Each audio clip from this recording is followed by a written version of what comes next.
Some rain ongoing through the rest of the day today, then a possibility for a rain-snow mix here very briefly, but it's not accumulating, which is good, so we're not expecting big issues from that. I think the biggest snow problems will actually be for along the coast for a lot of the northeastern U.S. from Boston all the way down through New York, through parts of Maryland along the coast. So that's a pretty impactful thing we'll have to be watching for over the next several hours. And of course, we'll have a new video coming out from that. But I want to start with this because this actually shows the rainfall over the past 48 hours, radar estimated.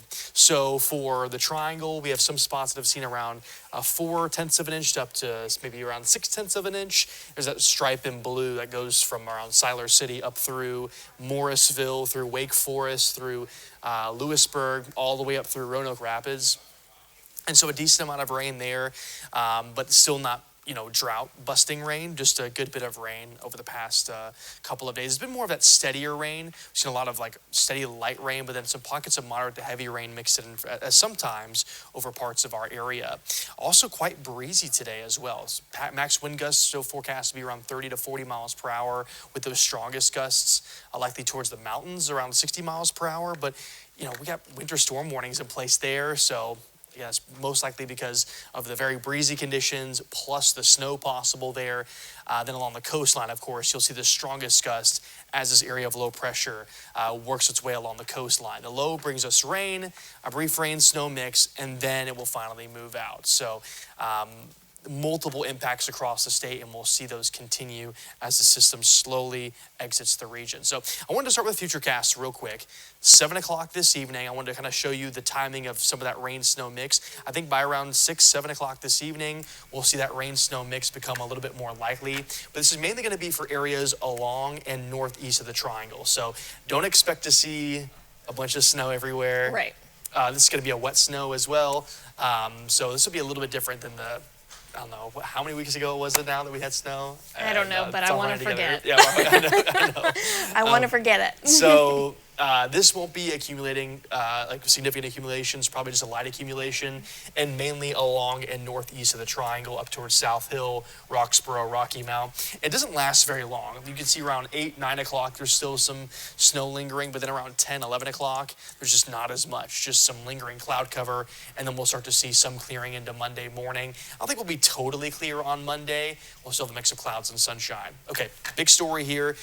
Through Monday, we have blizzard warnings in place, not for us, but from areas like Toms River up through New York, up through Southampton, Boston, and now it looks like they extend now all the way up through parts of Maine. Those might extend till later Monday into Tuesday. And this is just because as this area of low pressure works north, it's wrapping all this moisture around, all the strong wind gusts as well. And so, yeah, look at that. Snow totals up to 2 feet possible. No. Yeah, it's crazy.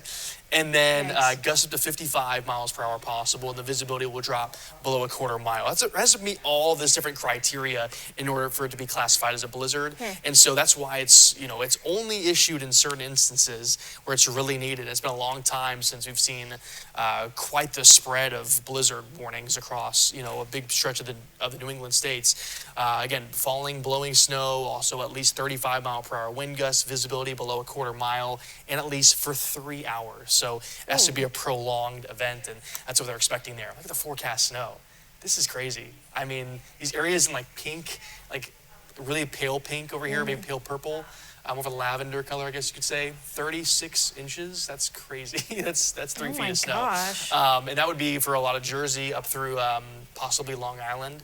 I'm supposed to travel to New York later this week. Oh, yeah. So I'm wondering how much of this will be around still by the end of this week. I haven't looked too closely into their temperatures later this week. I know we're expecting kind of a warming trend by Wednesday, Thursday here. Yeah. But with this much snow, I mean, there's no way that's all going to be gone by the end of this week. No, and of course, I've got friends that are from Boston, friends that live in New York, and of course, they're built for this, right? Yeah, or at least they say. But still, I mean, this could be very dangerous. It could be very dangerous. Yeah, so. I mean, very strong wind gusts, a significant amount of snow over, maybe a 24-hour time period. I mean, this is going to be a huge event for them. I wanted to also show this because we're talking about the rain this weekend, the snow we've had. This is why I need more sleep, because This is the precipitation. Look at the precipitation this winter. 56% of it has come on the weekend. So right when you're working. Which is the main time period I'm working. You're and like, can it be on a Monday, Tuesday, Wednesday kind of situation? It's funny because Monday and Thursday are just between 15 to 20% of the precip. Shout out to Chris Michaels for making this graphic. This is great. He always does the best. But he had to include the fact 56% of our precip has come on the weekend. So Chris, yeah. Thanks for I need to buy you a us. drink because I think we both have a time on the weekend. Of course, our whole team, especially during the winter weather events, comes in and helps out for those big events. But yeah. A good bit of precip happens on the weekends, about half of it this winter specifically, at least. So we're hoping for a change in that trend. And we would like that to stop. Yes. So we've talked about the precip. Let's now move to the cold because it will be very cold tomorrow morning. Winter's not over yet, and you will see why. You can see wind chill by 7 o'clock. That's just 7 o'clock Monday, but still going to be very cold tonight and into Tuesday morning. But tonight and Monday morning also going to be very cold. You can see wind chill values by the time we hit, I should say Monday morning, but around 20 degrees for the wind chill here, and then it will kind of just stay cold all the way through Tuesday as well. So just very cold overall. Make sure you're bundled up as you head out the door both Monday and Tuesday morning. It's a cold night tonight, 31 degrees for our low in Raleigh, 30 in South Hill, 30 Roxborough, 31 Fayetteville. You'll see a precip icon there. We could have a little bit of rain, maybe a rain-snow mix left over, but it will not last very long. Okay, there's light at the end of the tunnel, though, if you don't like the cold. 46 Monday, 48 Tuesday, and then we finally warm back to the 60s. Later this week, it's 62 Wednesday, 67 on Thursday, still at 60 on Friday, so we have another warming trend on the way. It's just when you have these strong systems, especially this area of low pressure that's going to be wrapping around those breezy conditions, the cold air is going to move in as that trough sinks in. You're just going to have a brief period of some colder air. But again, it doesn't last too long. By the end of the week, we see the ridging start to build back in. I think long term, we're looking more at some warmer temperatures, so you don't have to worry too much about a prolonged cold period. That's nice. And also, with our next front, we get more rain. This will be late Thursday and into Friday morning. That's the current timing. That's what we're kind of currently watching for the setup later this week. And this hasn't changed a lot in the past, I would say 24 to 36 hours.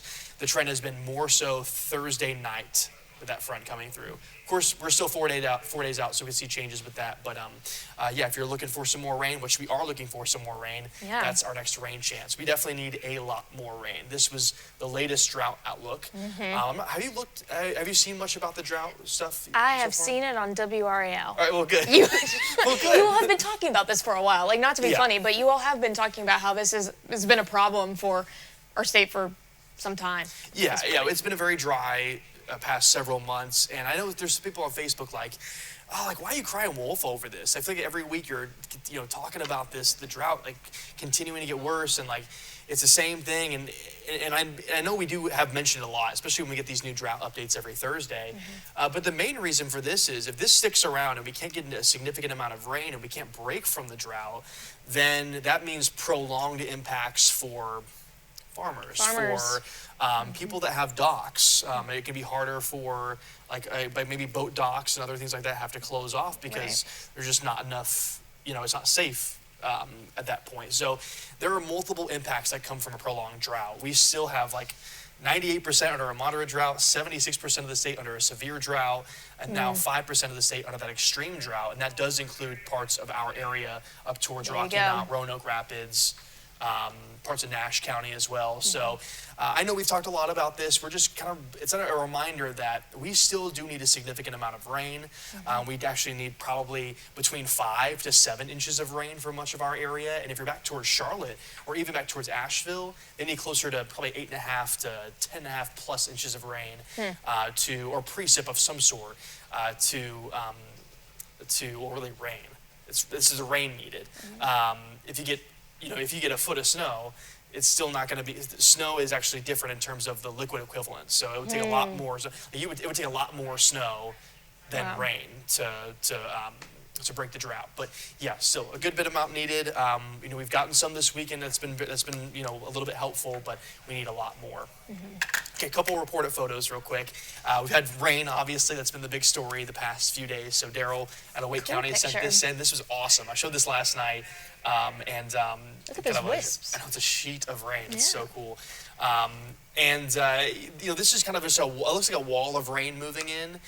We definitely, especially with some of the storms that popped up, just like brief storms, these gusty winds. I talked about this on Friday too. Yeah. We had those brief wind gusts that brought down some trees. Yes. Remember that. They produce these strong wind gusts and it kind of wisps the rain forward, and so it's a cool sight to see. This is actually one of those trees that were down in Raleigh. Nathan sent this in on Friday from some of the rain that moved in there. So yeah, keep sending your photos into WRAL.com/report it. We love to see all your photos. And we'll keep sharing them, of course, here to let you know kind of, what kind of impacts we're seeing from maybe storms or any other, events that are going on weather-wise. Right. We'd love to see all of it.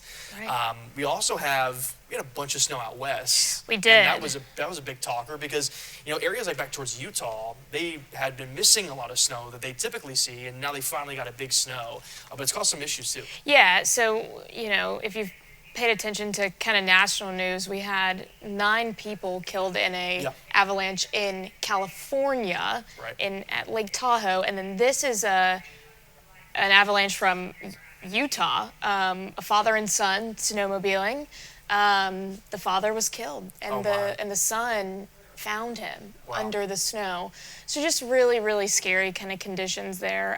And what's interesting in just kind of reading up on these 2 different avalanches is it is so dangerous for people to try to go and save anyone who gets caught in an avalanche. So, I know it's hard for first responders, obviously hard for everyone involved, but it just goes to show just how powerful these avalanches can be. Yeah, there's like a waiting period essentially where, you can't really do a whole lot as the avalanche is happening. You get to wait for a prolonged period of time before you can even go out and do a possible rescue mission. At that point, it becomes a recovery, unfortunately. It's really sad. Again, that just kind of goes to show those warnings that we get from weather service out ahead of it for avalanches, to heed those warnings because they can be very, very, very dangerous. Yeah, absolutely. And then just, in other national weather news, this is in Illinois. Oh, yeah. Some what appears to be tornadoes in Illinois. And now the National Weather Service said that there was early season severe weather outbreak. And at the time of this reporting, they had not confirmed that any tornadoes touched down at this point. But again, look right there, funnel very clear. So I can't see quite clearly if you've got debris being picked up at the base of that funnel. Right. But I saw throughout the past week multiple tornado warnings. Even one that was really close to the University of Indiana campus in Bloomington. I saw a bunch of notifications from that. As we get into this transition period between, winter into spring, we start to see these stronger systems start to move in with these big temperature fluctuations. So we start to get some more impactful weather like this. And so, especially for areas back to our west, northwest, I know back towards the Gulf Coast as well, they get a pretty significant severe weather season at times. But we could also see some, more hazardous weather in terms of severe weather as we get into the springtime. So it's a reminder to make sure you know the difference between a watch and a warning. All those things, I'm sure we'll of course be doing a lot of messaging with that as we hit the next month or so. So overall, a little bit of a rain snow mix left over today. Going to be a cold start to the week. We're in the 40s for highs next couple of days. Also very chilly tomorrow morning, so bundle up. And then another chance for rain later this week. And we're hoping it's a good heavy rain is a good thing. We need a lot more rain. So, and then back to the 60s, which I think everyone's looking forward to. Yeah. Did you like the 70s this past week? Absolutely. I wanted them to stick around forever. 70s are perfect. Yeah, and I feel like a lot of people are like, okay, we're done with this now. We're done with winter. We've been through it. So, but and of course, if you're watching this, be sure to like and subscribe so that you can get updates on when we post these videos. Send us your reported pictures, and if you have any feedback, just let us know. We always like to hear it.